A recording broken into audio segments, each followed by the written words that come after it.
দুপুরবেলা খাওয়া দাওয়ার পর তাল নিয়ে বসে পড়েছি তাল গোলার জন্য। কি মজা, আজকে বাড়িতে তালের বড়া হবে। ঠিক ছোটোবেলার কথা মনে পড়ে যাচ্ছে। ছোটোবেলাতে বাবা যেই তাল কিনে নিয়ে আসতো আর ওরকম তাল দেখলেই মনে পড়ে যেত যে হ্যাঁ আজকে বাড়িতে তালের বড়া হবে। খুব মজা করতাম। আর সত্যি কথা বলতে তাল গুলতে আমার ভীষণ বিরক্ত লাগে, ছোটোবেলা থেকেই ভীষণই বিরক্ত লাগে। এখনও যে খুব একটা ভালো লাগে সেটাও কিন্তু একদমই নয়, আমার এখনও ভালো লাগে না। তবুও কী করব, আজকে তালগুলার দায়িত্বটা আমারই পড়েছে। ঠাকুমাই তাল গোলে।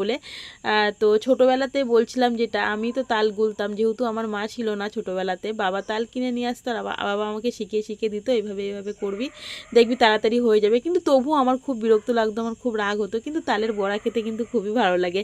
তো যাই হোক, মোটামুটি করতাম, কষ্ট হলেও মানে করার চেষ্টা করতাম। আর এখন বিয়ের পর আমি এই গুলছি, এর আগেও গুলেছি, তারপরে ঠাকুমাও গোলে। তো আজকে আমার উপর দায়িত্ব পড়েছে। দেখো সুন্দর করে তালটাকে আমি কত সুন্দর ছেঁকে ছেঁকে বের করছি আর কি।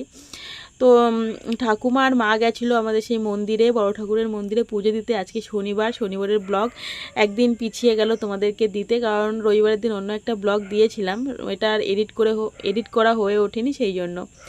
তো যাই হোক, শনিবার ছিল, ভাদ্র মাসের শনিবার। খুব ভালো একটা দিন ছিল বলে আজকে বড় ঠাকুরের মন্দিরে মা ঠাকুমা পুজো দিতে গেছিলো। আমার আর যাওয়া হয়নি, আমিও যাব বলেছিলাম, আমার যাওয়াটা মিস হয়ে গেছে। সেই জন্য মা আমাকে বলেছিল তুমি তালটা গুলে রেখো, সন্ধ্যাবেলায় যাই হোক তালের বড়া করতে হবে। আর আমাদের একটা নিয়ম আছে, এটা তোমাদের সাথে শেয়ার করব, তোমরা দেখতে থাকো, স্কিপ করো না, তাহলে বুঝতেই পারবে না। আর দেখো আমি তাল গুলে তারপরে আমি যা কিছু সরঞ্জাম লাগবে সমস্ত কিছু গুছিয়ে রেখেছিলাম। তারপরে মা সন্ধ্যাবেলায় তালটাকে সুন্দর করে আর কি মেখেছে, এর ভিতরে ময়দা দিয়েছে, সুজি দিয়েছে, দিয়ে ভালো করে মেখে টেকে এখন তালের বড়া ভাজছে। আর এবার আমি মাকে বলেছিলাম, মায়ের তো প্রচণ্ড পরিমাণে কোমর ব্যথা, বেশিক্ষণ দাঁড়িয়ে দাঁড়িয়ে ভাজতে পারবে না, সেই জন্য আমি বলেছিলাম যে আমিও কিছুটা ভাজবো, তুমি একটুখানি ভেজে চলে যেও, তারপরে আমি ভেজে নেবো ওখানে। তো এবার আমি ভাজতে শুরু করেছি। কিন্তু সত্যি কথা বলতে তালের বড়া আমার দ্বারাই একদম গোল হচ্ছেই না, সম্ভবই হচ্ছে না গোল বানানো। আমি যতবার আর কি তালের বড়া ভাজতে যাই, আমি গোল করার অনেক চেষ্টা করি, কিন্তু গোল হতেই চায় না, লম্বা লম্বা হয়ে যায়, কেন আমি জানি না। তবে হ্যাঁ, খাওয়া গেলেই হবে, লম্বা হোক আর গোল হোক, তাই না, ভাজা হলেই হবে। কিন্তু গোল হলে একটু দেখতে বেশ সুন্দর লাগে, লম্বা লম্বা তালের বড়াকে দেখতে ভালো লাগে, কিন্তু কিছু করার নেই, আমি সত্যি কথা বলতে অনেকটাই চেষ্টা করি। আর এই দেখো তোমাদেরকে দেখাচ্ছি, এই যে আমাদের এটা নিয়ম, আমাদের বাড়িতে করতে হয়, মানে ভাদ্র মাসের শনি মঙ্গলবারে এই জিনিসটা করতে হয়। অমাবস্যা থাকলে তো খুবই ভালো কথা, কিন্তু প্রত্যেক বছর শনিবারের দিন অমাবস্যা পাওয়া যায় না।